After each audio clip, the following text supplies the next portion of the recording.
Hello friends, welcome back to my channel Aparna লাইফস্টাইলে তোমাদেরকে অনেক অনেক স্বাগত। তো সবাইকে জানাই শুভ জন্মাষ্টমী। আর জন্মাষ্টমী অনেক দিন আগেই হয়ে গেছে, আর যেহেতু আমি একটু ব্যস্ত ছিলাম তো সেই কারণে আর কি ভিডিও আপলোড করতে পারিনি। আর দেখো আমার গোপু সোনার জন্য আমার গোপু সোনার বাবা কত কাজ করছে। তার মানে আমার গোপু সোনার জন্য ক্ষীর বানাচ্ছে, তারপরে দুধ রেখে দিয়েছি, ছানা বানাবে, ওদিকে নারকেল কোরানো হয়ে গেছে নাড়ু বানানোর জন্য।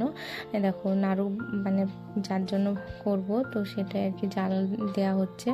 এদিকে না তালের বড়া বানাবো, তো সেই জন্য আর কি তাল গোলা বার করব, তার জন্য রেডি করছি। এদিকে নাড়ু তৈরি হচ্ছে, নাড়ু পাকাচ্ছে গোপালের বাবা। আবার কটা নাড়ু হয়েছে সেগুলো আবার গুনছে কতগুলো নাড়ু হয়েছে।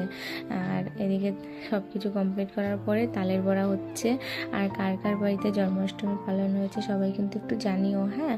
আর দেখো পায়েস বানিয়েছিলাম, তারপরে লুচি সুজি তালের বড়া আর ক্ষীর ছানা 5 রকম মিষ্টি আর ফল তো ছিলই।